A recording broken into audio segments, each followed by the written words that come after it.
Half a day, everyone. This is Miss Jen. This is my short video for my service learning project for the EdTech program by the Sinamay Public School System. The name of the workshop is Student Tech Tools 101. So for today, I'll be introducing you to 3 tools that I hope would be beneficial for your professional development, and also your students hopefully will find engaging and beneficial for them as well in their learning. Okay. The goal of this workshop is to endow educators with some educational technology tools that they can use to improve the delivery of instruction and to also enhance the rapport among students. So one of the tools that we'll learn today is a review game. You may have heard of it, but I hope that even if you have heard of it in the past, that you would still find it useful after the completion of this workshop. Next, here are the student learning outcomes, or in this case, participant learning outcomes. I just put student because we're all students of life, learning never ends, right? First of all, you'll be able to generate graphically appealing posters that can be used in your classroom by using Canva, one of my favorite softwares. You'll be able to design a gamified assessment through Kahoot that can be used for formative assessments and classroom review games. And lastly, you'll be able to create a Blogger account, which is actually embedded in your Gmail account, to express your ideas and also learning insights. And hopefully that last one, you can use that with your student reflections, or to help your students, especially the shy ones, to slowly come out of their shell and be confident in expressing their ideas and their insights from their lessons in class. Next, materials for learning: simple, computer, laptop, or your cell phone, reliable internet connection, and of course an open mind. And at the end of this course, participants will be completing a Google Workshop feedback form in order to provide your comments and suggestions for improvement in regards to the service learning project. So at the end of the tutorial, I would like to receive your feedback, my dear colleagues, on how I can improve this project, or how I can improve, how can I improve this project, so that in the future, shall I share the same tutorial with someone else, it's a much more organized, more informative, and more engaging course. So you can find that tutorial at your survey at tinyurl.com/studenttechTools by Miss Jen. Please be mindful that the Student Tech Tools only has 1 T. So the moment you click on that after this tutorial, it will take you directly to the site. Okay, so let's get started. So first things first, we'll talk about Canva. Okay, so you may have heard of Canva before. So Canva is, Canva is a website, a free well, most of it is free. I have stumbled upon this a few years ago, but I'm glad that I learned about it more here in the EdTech program. So with Canva, that's too fast. There you go. Oh, there. As you can see, you can create a lot of infographics that you could use for your classrooms. You can also design presentations. There's a lot of presentations here that you can use for your personal, academic, and professional development.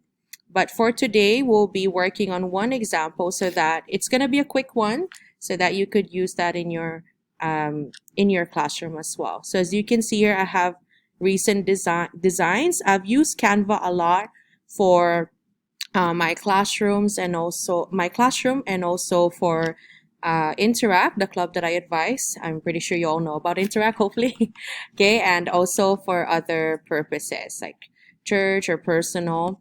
Okay, without ado, for today's demonstration, I will show you how to create a small flyer that you could also print it out, or just share it electronically with your students in the classroom. So since I teach ELA, I'll be talking about the 3 elements of rhetoric. Okay, not rhetoric, I'm sorry. The 3 levels of understanding literature that I learned from my teacher.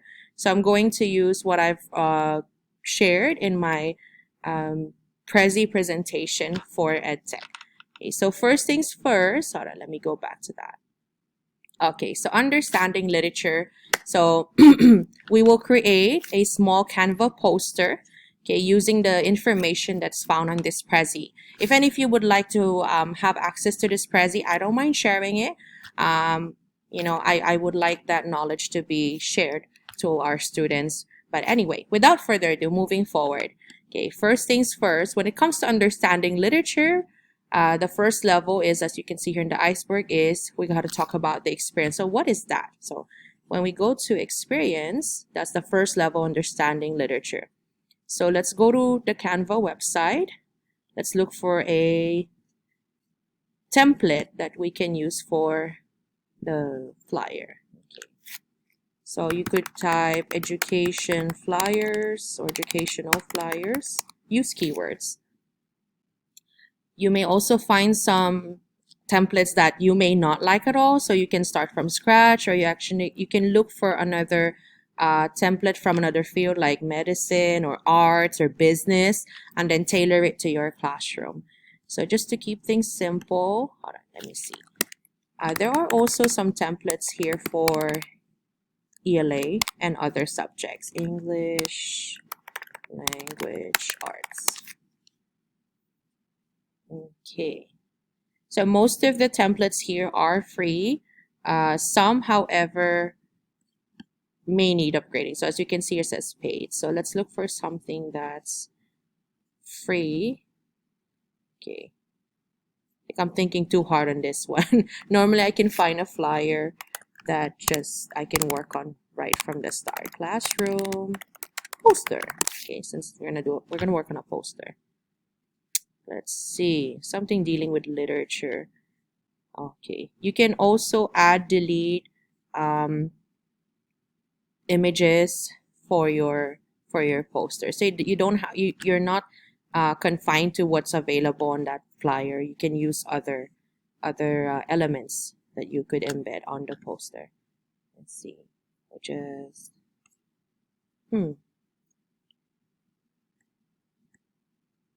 okay. Let's see, graphic organizer. Okay, so there, maybe you could use this one. It's simple. Again, this is just for demonstration purposes. Normally with Canva, I take forever to look for a template because I'm a perfectionist. I'm sure some of you can relate, but let's keep things simple, right? Keep things simple. Simplicity is elegance. All right. So subject, what is the subject? So the subject is, let's say we are making a poster about understanding literature. How to understand literature? Wow, that's not an easy topic to discuss. We'll never finish on understanding and learning literature. Okay, I'm trying to edit this one. Okay, I can't seem to edit this one, so I'll just delete that. So what you can do is go to text and then add a little bit of body. So as you can see, this is the navigation pane. You can look for other templates to include on your existing template, override it or create new ones. Add photos, elements. I'll show that later on, but for now, let's stick to the basics. So our subject is understanding literature. Understanding literature. Oh no, 3 steps to understanding literature. Okay, so you can see the text is too small, so you can adjust that to maybe 64. Okay, that's too big. 42. That would do. 42. Just adjust your alignment so it looks aesthetically pleasing. Okay, 3 steps to understanding literature. You can also change your font.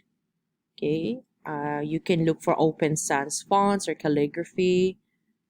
You can also adjust, of course, your color of the text, but for consistency's sake and simplicity's sake, we'll stick to the available color scheme. Okay, subject, 3 steps to understanding literature. First is experience. Okay, so this, excuse me, that's for later on. Okay. 3 steps to understanding literature. Okay, we could put a small caption here, such as you can see here on the Prezi, understanding literature is like trying to understand the depths, right? The depths of an iceberg. So when we look at an iceberg, okay, let me present this. Okay. So when we look at an iceberg, we only see the tip, right? That's exactly what literature is. We only see the tip. But then we have to dig deeper, right? We have to analyze the context. We have to analyze and interpret the hidden symbolic meanings and also literal meanings. Don't forget to include that into consideration. And of course, the overall historical context. So going back to the Canva poster. Understanding literature has 3 levels. Keep it simple. Because remember, human beings, right? We tend to remember things that are simple, 3 to 5 in number. So there's perfect 3 steps. Understanding literature has 3 levels. Again, that's too small, so make that a little bit bigger here. So what is step 1? Step 1 is to experience it, right? When it comes to understanding literature, we often make the mistake of just, going straight to the the information. We start analyzing it. We forget, right? We forget to enjoy the experience of learning about literature. So I have to increase my volume. So we're gonna keep it simple. So experience. As a reader, we must ask ourselves the following: what do you immediately notice about the text that you're reading? What details can you identify? And it says here in caps lock, do not analyze. Although I tend to overanalyze. I'm sure some of you tend to overanalyze. We're not going to copy everything, right? Because again, it's a simple poster that we're creating for our students. So we don't want to overwhelm them with so much information in the poster for the Canva. Okay, so just maybe the first 3 bullets. Okay, go here and then edit text, or there's no. Okay, so if you encounter usually text boxes that are embedded in Canva templates, they already come with a text. But if you can't find one like what we're experiencing now, you can go to text here and then add a little bit of body text. I always use this one because it's easier to control and change and modify versus this one. But again, it's up to you how you want to present your information. Oops. That's too big, so we're going to make it smaller.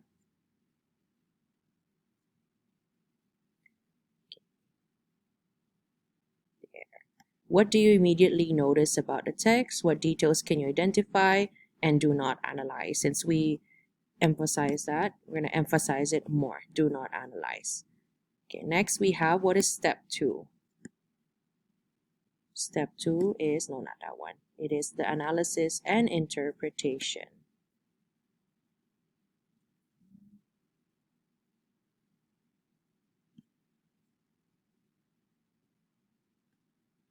Okay, where is it at? How come it's not?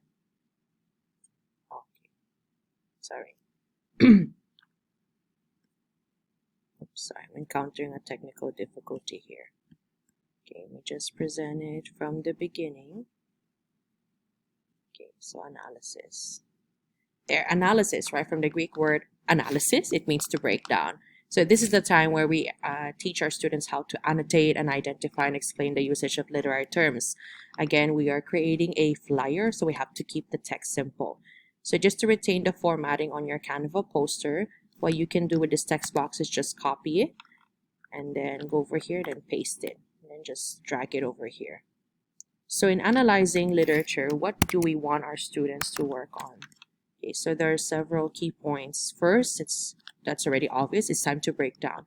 Okay, moving on. List down your literary terms that you immediately notice. Reread the text once or twice more. Okay, I'm going to skip that part. I'm going to go to this part here. Okay, there you go. We have to encourage and inform our students to identify the instances of figurative language. Okay, so going back to this one, identify and describe the literary terms that they notice. And then second one,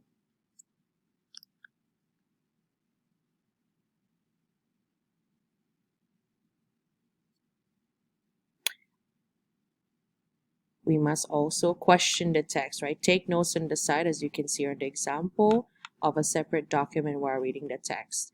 So this is one thing that I encourage my students to do. So aside from identifying literary terms and describing their purpose, I encourage them to write, right, to interact with the paper, whether it's an excerpt from a novel, a short story, or a poem, right? Because it's very important that the student has time to, engage right there, right, with the text, and like not wait until later to, you know, to analyze, oh my goodness, what does that passage mean, right?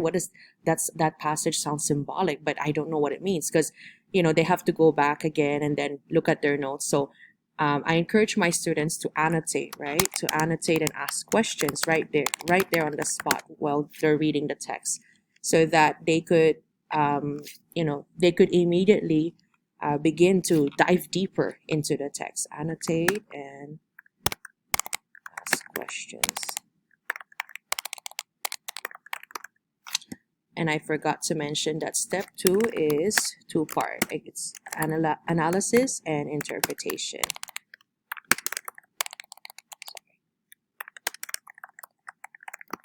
Okay. So again, as you can see, it's a little bit small. Okay, here, right here. I'm gonna make that smaller. Okay. Too big still. Oh, there you go. Okay, analysis and interpretation. So I need to make this smaller too, maybe 16.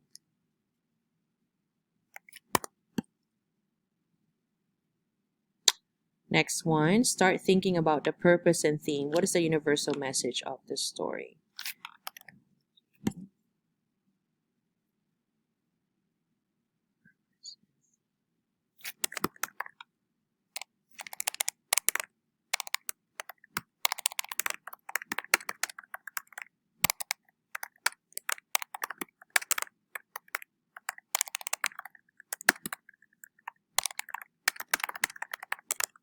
And lastly, sorry, I'm still in analysis. Let's go to interpretation.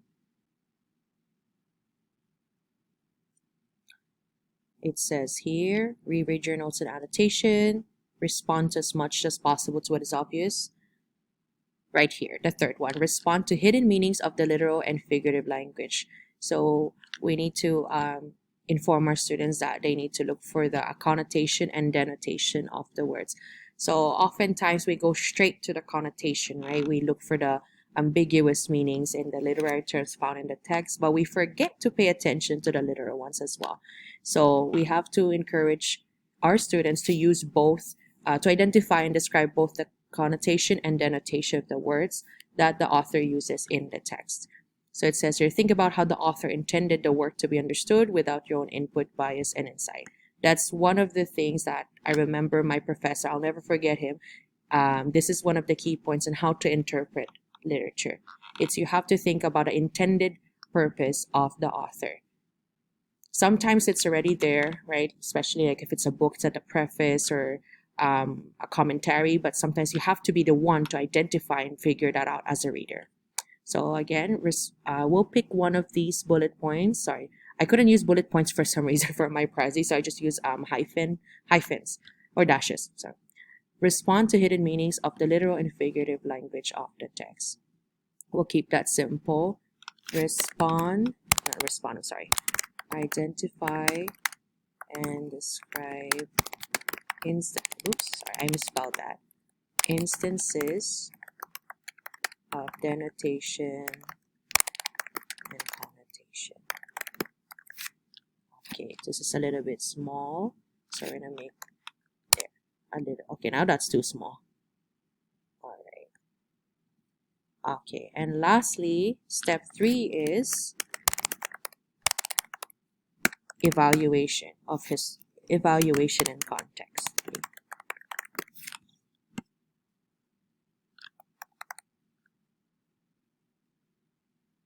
I'm trying to copy the text box. Okay, right here.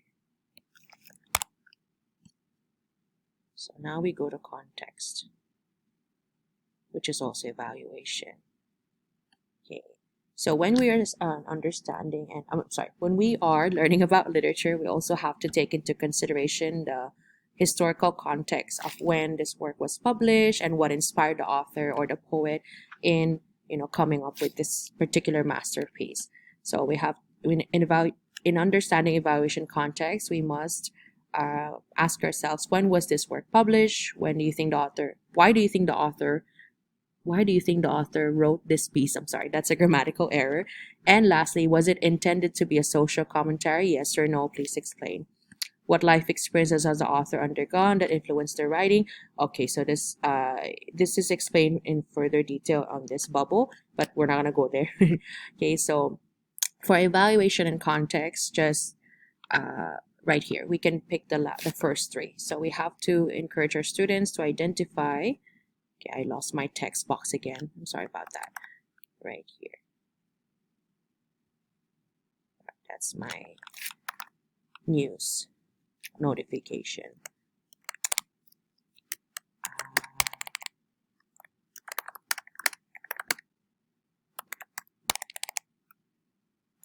What does that say? When was this work published? When was the work published? What inspired the author to delve in this subject? What else? We have there. Why the author's purpose? We have to understand. We have to find out the author's purpose.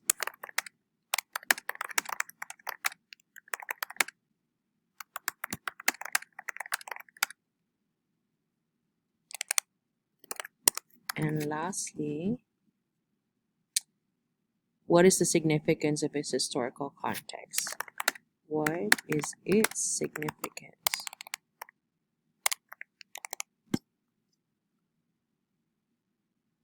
Oh, what is the historical context? Sorry, what is its historical context? Was there something going on around that time in that particular region where the author came from? Or was there something happening in the world that impacted that piece of literature that the author has given us? What is its historical significance? I always misspell significance for some reason. Yeah. Okay, so before you publish your poem, make sure you proofread it. And there's one more thing that we forgot here. It's the title. Okay, don't forget to edit your title. The thing with Canva is you don't necessarily have to save it, but it's better you save it immediately. And also one more thing with Canva is you do have to sign up with your personal email, personal or work email, whichever. And if you don't want to, let's say you're not ready to publish something yet, right? You could share it with someone, let's say for editing or viewing access. So you can manipulate the settings here. You could use your template either to share it with someone else for editing. Let's say working on a team poster, right, for your department, and you need someone else's feedback, then you could give them editing access. Be mindful though, because of course if they change something and you didn't agree with it, then that is something you need to discuss with them. Also, when it comes to editing information in Canva, you run the risk of losing information. So what I normally do is when I'm working on a flyer or document from Canva that I will end up sharing with others, I always have a backup copy. I know that's like my OCD, but it's better to be safe than sorry. So let us review our flyer for Canva in understanding literature. Okay, make sure it's proofreaded for grammatical errors. Okay. This one is too small, so we'll make this text a little bit bigger so that our students don't have to squint, right? But then again, you can also adjust your text box, but just to keep it consistent, aligning with the other boxes, we'll stick with that dimension there. Or you can also make it bold-faced, especially to help others that are visually impaired. Like me, I'm visually impaired. I have myopia, nearsightedness. There you go. So let's say our flyer is done. You can go to download. You can save your Canva poster theme in any format that you prefer. You can save it as a PDF, as it says here suggested, because it's a high quality multi-page document, or you can save it as a PNG or a JPEG file, JPG file. I'm not sure what PDF standard is, so I'm not gonna go into that. You can also save it as an MP4 video. So there, speaking of Canva, it also has some videos. Let's say you want to make an announcement for your class, or if you're a class advisor, you know, to your entire class. Wow, I didn't know that part. There, you can also turn your post into a GIF, right? A GIF is like a moving photo. But for consistency's sake, we'll just use either PDF. I highly recommend PDF or not JPEG, PNG. But if you want like a smaller file, you can use JPEG. Okay, PDF, it doesn't take up that much space. But I just noticed, like, you know, if I send like a PDF file to my students, right, they tend to not want to open it. So I highly suggest just use PNG, team. So we'll use PNG for that, and then click on download. And this is how it looks like. Okay, let's see. There, we're going to maximize this. There's your poster, and you're done. Okay, so we're done with Canva. Now we're gonna move on to sorry, that's the topic of the lesson I'm working on with my 5th period. So we're gonna work on Kahoot, right? That's the second tech tool. And I know we're at 28 minutes now. So we're gonna keep this short. I'm gonna make this fast, okay? So for Kahoot, it's a gamified assessment that you can use for your classes. Okay, so when you go to the website, it looks like this. You can, yes, you have to sign up either with your personal or work email. You could use Kahoot for school, and also has tutorials on how it works, ways to play, and usage for distance learning. You can use it for work, for home, okay, and academy. I'm not sure what that is. I think that's for, well, higher learning. Anyway, so I'm gonna go straight to my account. So I'll just go click login. Oh, interesting. Where is my Kahoot? Okay, let me just go straight to play. Okay, no, never mind. My bad. Okay, so give me a sec. It kicked me out. Okay, so normally I'm already signed in through Kahoot. So make sure you log in through your email. For this one, I use my PSS account. And password, of course, make sure you keep it somewhere safe. And log in. So we're going to keep this short and simple. Apologize, we took forever with the Canva. Okay, so it looks like this. So as you can see here on my right side, I've used this for my LA2 and pre-AP LA classes. So I'm going to show you how to create a simple Kahoot, okay, using text questions from a chapter quiz that we recently took for my 5th period. Okay, so first things first, go to create. Okay, so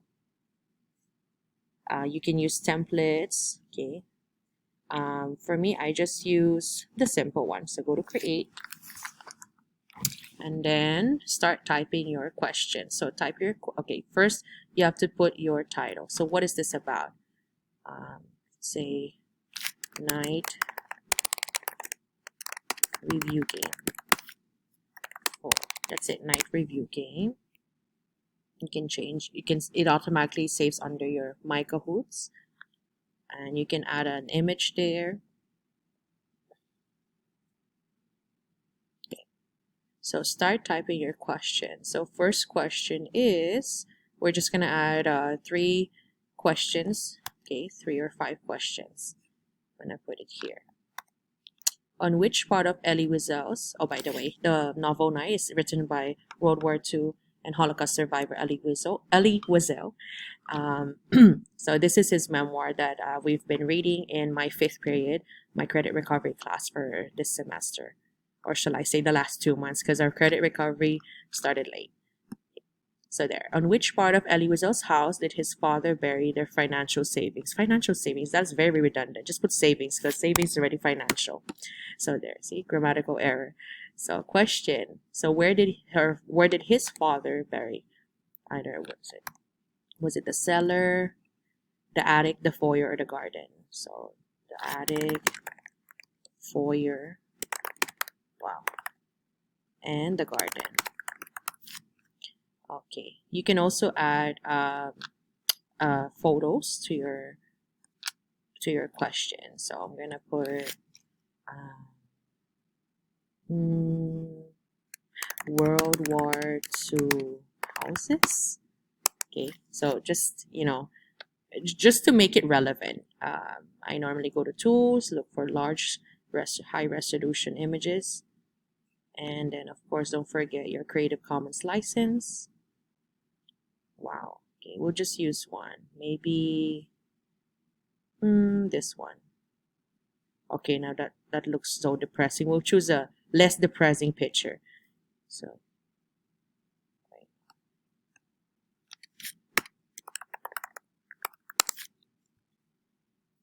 mm,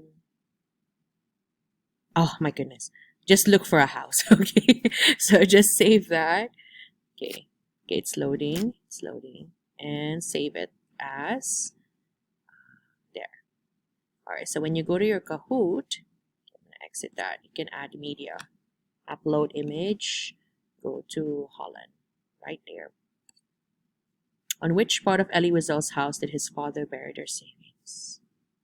So as you can see, it's uploading. Sorry, my internet's a little bit slow. Come on. And don't forget to put your correct answer. So this is the correct answer, the seller. Okay, now it's saved. It's not yet saving, just cancel it. Anyway, next question.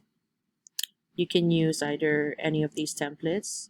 I normally just use the quiz or true or false. The rest, you can use them, but you're going to have to pay for the upgrade features. So I'll just use quiz again.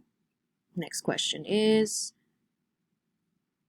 which of the following writes, okay, that's too easy. This one, right here. What did Elie Wiesel ask his father to do so that he can go to Palestine? So sometimes the question's a little too long, so you just have to shorten it. Otherwise, it's going to take a lot of space on the screen. So your students will have a hard time looking at the question. Okay, so the responses are this, and just copy and paste it.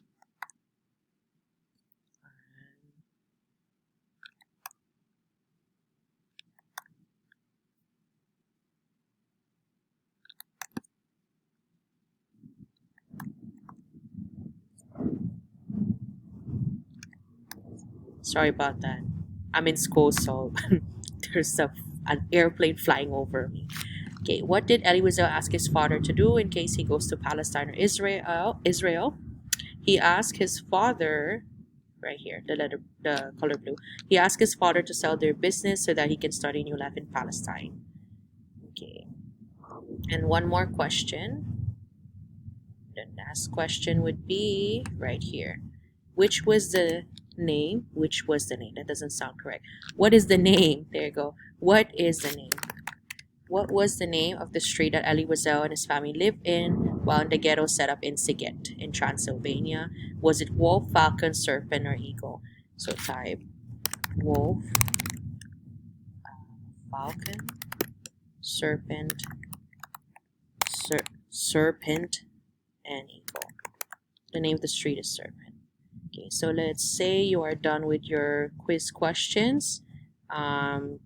You can adjust your time limit for each or all of them. I normally just leave it at 20 or 10, depends on the difficulty level. So when you're done, just click done and then let it validate Kahoot. It says here, this Kahoot can't be played. Why is that? All questions need to be completed before you can start playing. There, one or more questions are too long. So let's edit that. So it's too long, so we'll change it to another question. Okay. Yeah, that's the first time I've encountered that. And that's okay. So we learn something new every day.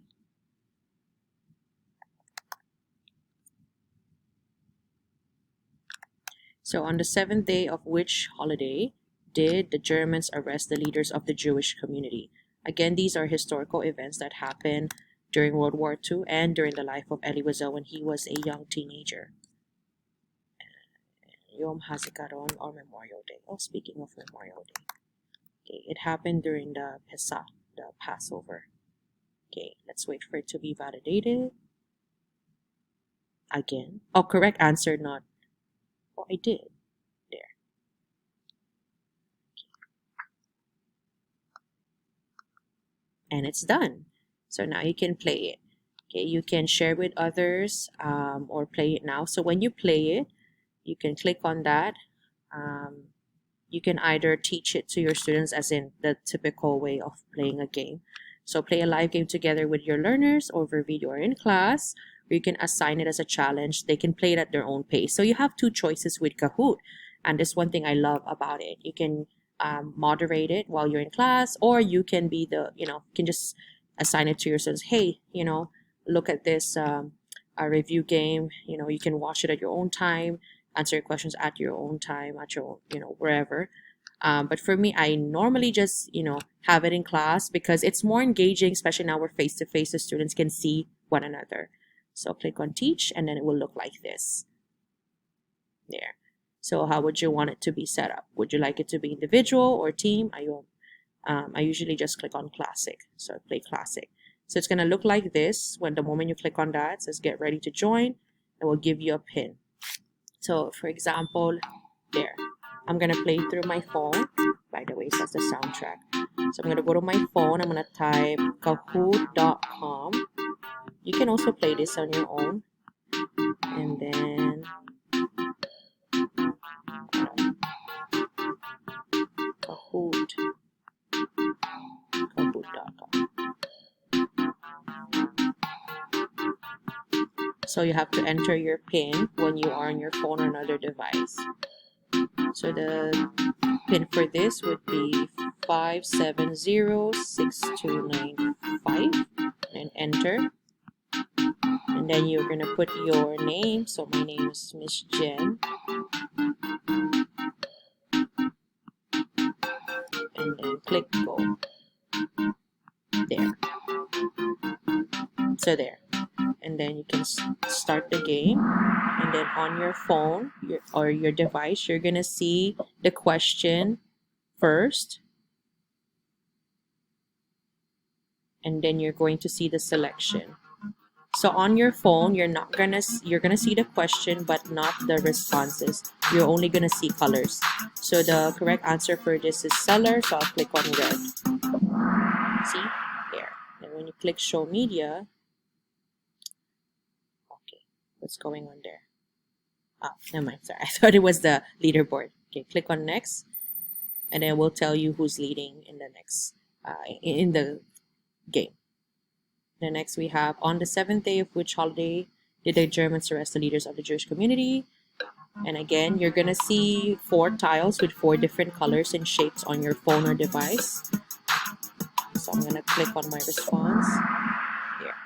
So the thing with Kahoot is it doesn't, it's adaptive. So even if your questions are 20 seconds long, it will stop the moment everyone in your classroom answer. So for example, you have 10 students playing, and then you're waiting for that one student, right, to respond. The moment he or she responds, that's it.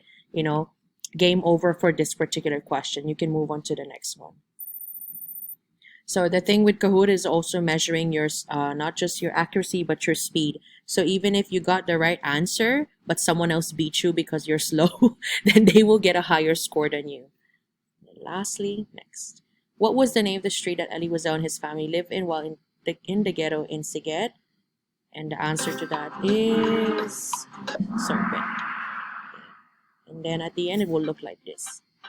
It's going to show you a podium, a virtual podium. So since there's only one player, which is there, the demonstrator, which is myself, it's going to be there. There you go. So your top 3 winners will show here, and then the rest, I think you can only see like the next 2 or 3. The ones after that, you have to, I believe you have to upgrade. Okay, so there it is. There's Kahoot. All right, everyone. So we're done with Kahoot. And last but not the least, we're going to work on Blogger. And okay, so on your account, so I'm going to go to my account. Okay, go to my Google account. Oops, hold on. Don't go there. That's hold on, give me a sec. Right. So under Gmail, you go to your Google Apps and go to Blogger.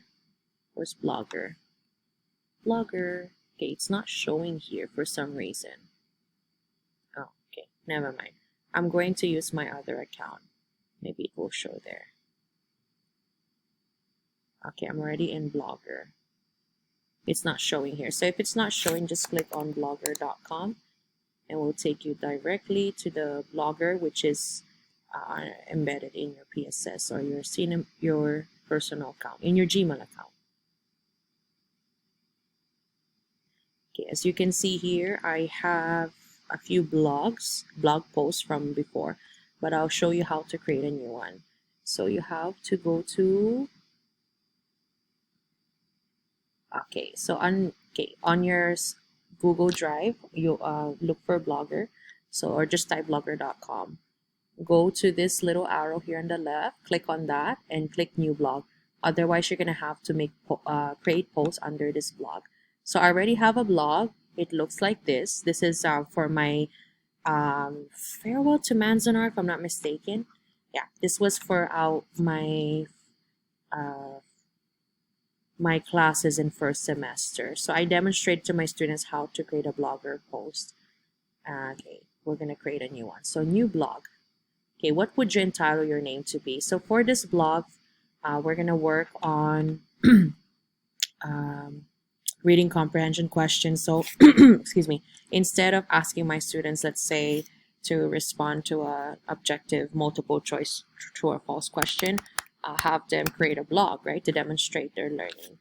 So good night comprehension, reading comprehension questions. Comprehend.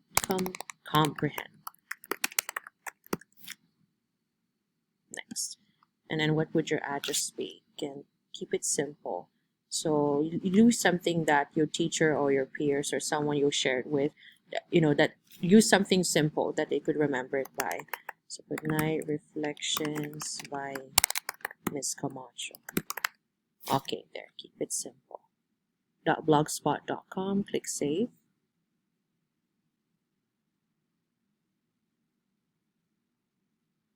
See, as you can see, there are no posts, so we're going to make a post from scratch. So create new post,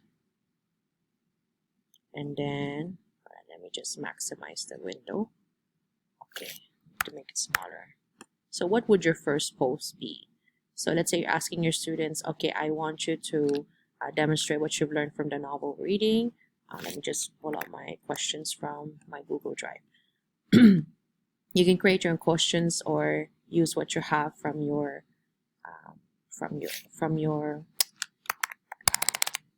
files. Night comprehension right there. There. So let's say you have let's say you're the one working on this assignment, okay? So let's say your teacher asks you to choose 3 out of 11 questions, right? Or 4 out of 11 questions that you would like to write a blog about. Let's say for this one, I will choose odd numbers. Okay, so the first one, I'll choose that. And another one. No, I'll just, let's say you're going to work on 4 different blogs, but for this demonstration, we'll just use one. So there, what do the grave diggers want to do to Elise Potter? Okay, that's a little grim. Okay, maybe we'll skip that one. Just for demonstration purposes. Okay, so I'll choose 3, 5, and 11. What has Ellie's father chosen for himself before they even reach the showers? So again, this is Night by Elie Wiesel. What chapter is this? 9? Oh, 7 through 9. Chapter 7 through 9. Reflection. Okay, we're just going to create one post. Okay, so the thing with bloggers, you have to be mindful of the spacing. So I normally just add 3. I hit the enter bar 3 times, or the return bar on your Mac, so that when you look at the blog later on, it looks okay. Otherwise, your text will be all over the place. So I'm answering the question, what has Ali's father chosen for himself before they even reach the showers? Okay, I'm gonna have to work on the text evidence for that. So that might, I'm gonna choose a different question. Okay, I'll choose the next one. The last one. Describe your experiences in reading the memoir so far. Again, this just for demonstration purposes. Okay, and remove the, make it transparent. Okay, you can also make it bigger, or you can make it a heading, a header. Why is it not? Hold on, give me a sec. Okay. Yeah. Oh, that's too big. Okay, maybe medium. No. Okay, just make it large. There. Describe your experience in reading the memoir so far. What are some of the most poignant parts of the story that you will remember for a very long time? What would you do if you were in Elie Wiesel's shoes? Okay. Alright. So you could say,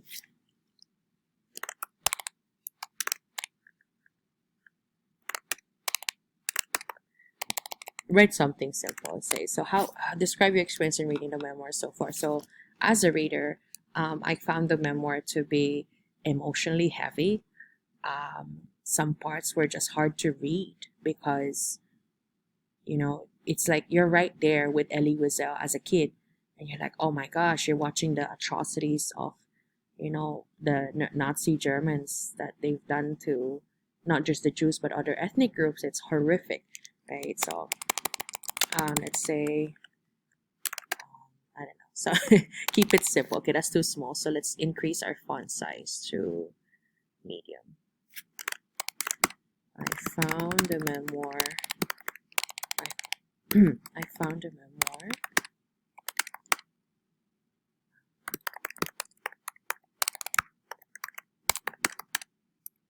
and at times mentally draining.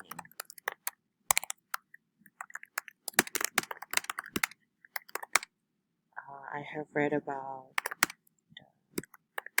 many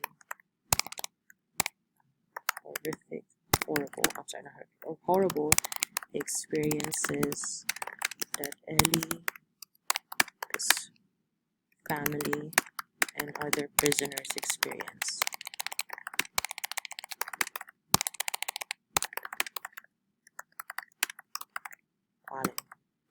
while in the camps. I cannot imagine how painful all of this was for Elie as a teenager. The fact that he waited at least 10 years to even talk about it.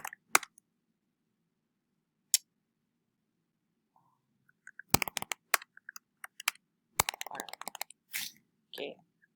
I cannot imagine how painful all of this was for Elie as a teenager. The fact that he waited at least 10 years to even talk about it makes me respect him more. Okay, there. Just cause something simple. So since you're talking about the Holocaust and Elie Wiesel's experience, so you can also use, you can embed a video, excuse me, you can embed a video or a photo in regards to the Holocaust. So you can upload from computer, photos, or Blogger. Okay, so I'm just going to go to Google Images. So prepare for some images that might wrench your heart. So we're talking about Elie Wiesel, and Auschwitz. Auschwitz was one of the camps that he was interned in. They were interned in 2 different camps. So I'll just choose this one. There. Yeah, it is a clear image.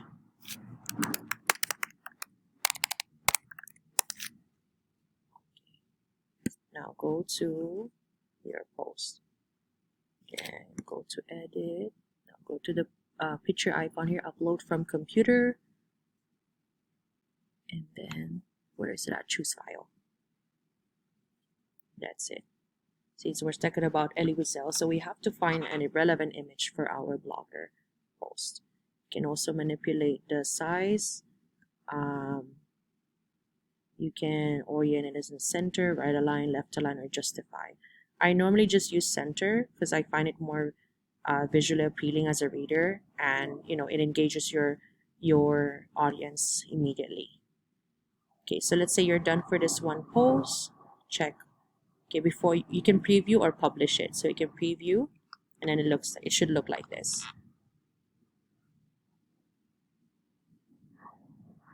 There.